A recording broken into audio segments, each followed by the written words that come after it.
성도 여러분들 안녕하십니까? 2026년 제1기 새로운 과정이 시작되었습니다. 저는 세리토스 교회를 섬기는 김희상입니다. 이번 2026년 첫 번째 교과 내용은 빌립보서와 골로새서의 말씀을 함께 연구하는 것입니다. 대주제로는 하늘과 땅을 하나로 이렇게 되어 있습니다. 하늘과 땅이 연결된다는 것이 구원의 개념이죠. 근데 여러분들, 이 말이 쉽지 하늘과 땅을 하나로 연결한다는 것은 불가능한 일입니다. 도대체 우리가 어떤 수로 하늘과 땅을 연결할 수 있겠습니까?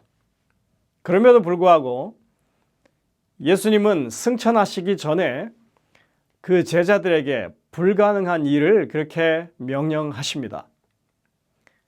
그러므로 너희는 가서 모든 민족을 제자로 삼아 아버지와 아들과 성령의 이름으로 침례를 베풀고 내가 너희에게 분부한 모든 것을 가르쳐 지키게 하라. 마태복음 28장 19절 20절, 우리가 대사명이라고 부르는 말씀이죠. 이 전 세계에 복음을 전하라고 하는 이 말씀, 사실 불가능한 말씀입니다. 사람의 마음을 바꾸는 일만큼 어려운 일이 어디 있다고 그렇게 우리에게 사람들에게 회심시키고 복음 전하는 일을 맡기셨을까요? 사도행전에는 또 이렇게도 말씀합니다. 그 눈을 뜨게 하여 어두움에서 빛으로 사탄의 권세에서 하나님께로 돌아오게 하고 죄사함과 나를 믿어 거룩하게 된 사람들 가운데서 기업을 얻게 하려 함이라. 사도행전 26장 18절에 있는 말씀이죠. 어두움에서 빛으로 사탄의 권세에서 하나님께로 돌이키게 한다고 하는 일, 죄를 사해주고 예수를 믿게 한다고 하는 그 일, 그래서 하나님의 기업을 우리가 얻을 수 있게 하는 일, 모두 우리가 이룰 수 없는 불가능한 일들을 지금 말씀하고 있습니다. 그걸 우리에게 맡기셨다는 거죠. 그런데 이 말씀들은 모두 다 한 가지 약속이 주어져 있는 말씀들입니다. 볼지어다 내가 세상 끝날까지 너희와 항상 함께 있으리라. 마태복음 28장 20절. 그리고 사도행전에서도 이렇게 말합니다. 내가 내게 나타난 것은 곧 내가 너를 일꾼과 증인으로 삼기 위함이니 곧 내가 본 것과 장차 내게 나타날 것들에 대한 것이다. 사도행전 26장 16절. 그렇습니다. 인간적으로는 불가능한 일들이지만 우리가 주인공이 아닙니다. 전능하신 하나님, 이 땅에 구원을 베풀기 위해서 인간이 돼서 내려오신 구속주이신 예수 그리스도를 의지해서 이 일을 이룰 수 있다고 지금 말씀하고 있는 것입니다. 주님은 결코 우리 스스로 이 일을 이루라고 하지 않으십니다. 그분은 우리에게 당신의 능력을 주시겠다고 약속하시면서 이 불가능해 보이는 미션을 완수하라고 그렇게 말씀하시는 것입니다. 엘렌 화이트는 이것에 대해서 분명하게 부연 설명을 하고 있습니다. 인간의 의지가 하나님의 의지와 협력할 때 그것은 전능하게 된다. 그분의 명령으로 행해야 할 것은 모두 그분의 능력으로 이루어질 수 있다. 그분의 모든 명령은 그것을 가능하게 하는 능력을 포함한다. 네, 실물교훈 333쪽이죠.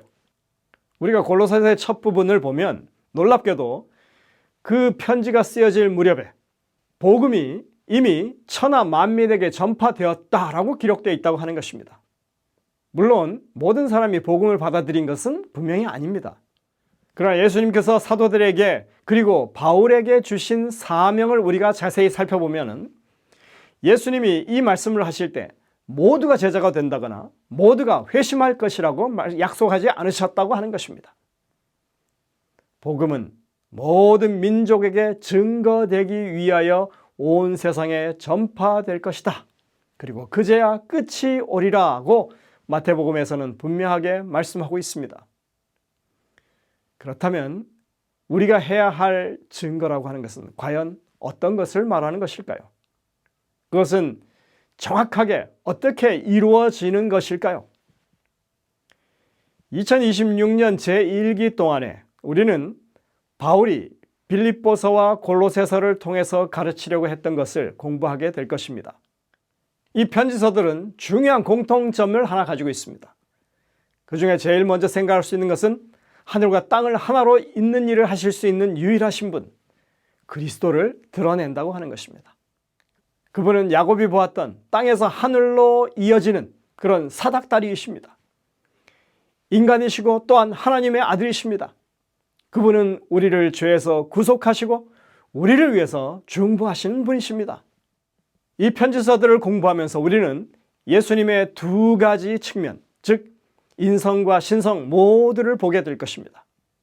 또한 그분의 신성을 묘사하는 가장 숭고한 말씀들, 우리를 구원하시기 위해서 모든 것을 내려놓고 인간이 되신 그분의 모습을 살펴보게 될 것입니다. 당시 1세기에 바울이 로마 전역에 구축해 놓았던 교회들의 네트워크라고 하는 것이 그가 감옥에 있는 가운데서도 그 문제들을 해결할 수 있고 대응할 수 있게 해주었던 것을 우리는 볼 수 있습니다. 그는 자신에게 주어진 시간이 짧다고 하는 것을 알고 있었고 교회가 하늘과 서로에게 더욱 가까이 다가갈 수 있는 모든 일을 하려고 했습니다. 우리는 바울의 그러한 사역을 기반으로 해서 오늘날 하나님의 교회가 어떻게 하늘과 협력할 수 있는지, 그리고 요한계시록 14장의 마지막 시대의 사명으로 주어져 있는, 즉 우리가 새 천사의 기별이라고 부르는 그 사명을 성취할 수 있는지 살펴보게 될 것입니다. 이번 기회 성경 연구는 우리 모두에게 유익을 가져다 주는 아주 중요한 교훈이라고 하는 것을 여러분들 생각하시고 성실하게 매일매일 안교 교과를 함께 참여하게 되시기를 간절히 바랍니다. 제1과입니다. 박해받으나 버림받지 않음. 기억절을 먼저 보시겠습니다. 주 안에서 항상 기뻐하라. 내가 다시 말하노니 기뻐하라. 빌립보서 4장 4절입니다. 이 도입 부분에 보면 어떤 한 재림교회 목사님이 억울한 누명을 쓰고 2년 동안 감옥에 갇힌 이야기를 하고 있습니다. 처음엔 혼란과 어려움이 컸지만 그는 감옥이 하나님이 자신에게 맡기신 선교지라고 하는 사실을 깨닫게 됩니다. 동료 수감자들이 그가 목사라고 하는 것을 알게 되자 그들은 그 목사님에게 설교를 해달라고 요청하기도 합니다. 그는 거기서 설교했고 또한 이 재림교회 책자를 나누어주는 그런 사역을 하죠. 그는 심지어 수감자들에게 침례를 베풀고 성찬 예식까지 집례를 했습니다. 나중에 그는 이렇게 기술하고 있습니다. 때때로 감옥에서 사역하는 것이 힘들 때도 있었지만 기쁨도 있었습니다. 특별히 기도가 응답되고 삶이 변화되는 것을 볼 때 그랬습니다. 억울하게 옥에 갇혔음에도 불구하고 기뻐하는 것이 가능하다고 지금 말하고 있는 것입니다. 바울은 옥에 갇혀 있으면서도 빌립보서와 골로새서를 기록합니다. 사실 빌립보에서 바울과 실라가 부당하게 고발되었을 때 간수는 그들의 발을 착고에 든든히 채웠다. 이렇게 성경은 기록하고 있습니다. 한밤중에 그들은 기도했고 하나님을 찬송했고 죄수들이 듣고 있었다라고 사도행전은 기록하고 있습니다. 그들은 정말로 항상 기뻐하는 법을 그 감옥 생활을 통해서도 깨우치고 있었던 것입니다. 이번 주 우리는 바울이 직면했던 환경을 살펴볼 것입니다. 바울은 자신에게 일어났던 일을 통해서 하나님의 더 큰 목적을 봤습니다. 이제 일요일 서주로 가겠습니다. 그리스도를 위해 갇힌 자 바울. 빌립보서와 골로새서는 바울이 감옥에 있을 때 기록됐다고 해서 옥중서신이라고 불리죠. 다른 옥중서신들로는 에베소서와 빌레몬서가 있습니다. 대부분의 주석가들은 이 서신들이 바울이 로마에 있을 때 약 서기 60년에서 62년경에 쓰여졌다고 봅니다. 에베소서 3장 1절에 보시면 이러므로 그리스도 예수의 일로 너희 이방인을 위하여 갇힌 자 된 나 바울이 말하거니와 이렇게 말하죠. 빌레몬서 1장 1절입니다. 그리스도 예수를 위하여 갇힌 자 된 바울과 및 형제 디모데는 이렇게 말합니다. 우리가 바울의 삶을 말하자면 그는 그리스도 예수를 섬기는 일에 자신을 바쳤던 사람입니다. 그 섬김에 바침에는 감옥에 갇히는 일도 포함되어 있는 거죠. 그는 그것도 기꺼이 감수할 준비가 되어 있었습니다. 바울은 자신을 사슬에 매인 사신이라고 묘사합니다. 그는 선교 여행을 통해서 교회를 세우고 일꾼들을 양성하는 일을 해왔습니다. 그는 나 같은 사람이 사슬에 묶여 있기보다 밖에서 더 많은 일을 할 수 있을 텐데 왜 여기에 이렇게 갇혀 있을 수밖에 없는가 하고 한탄하지 않습니다. 바울이 나중에 디모데후서를 기록할 때도 여전히 감옥에 있었습니다. 디모데후서는 목회 서신입니다.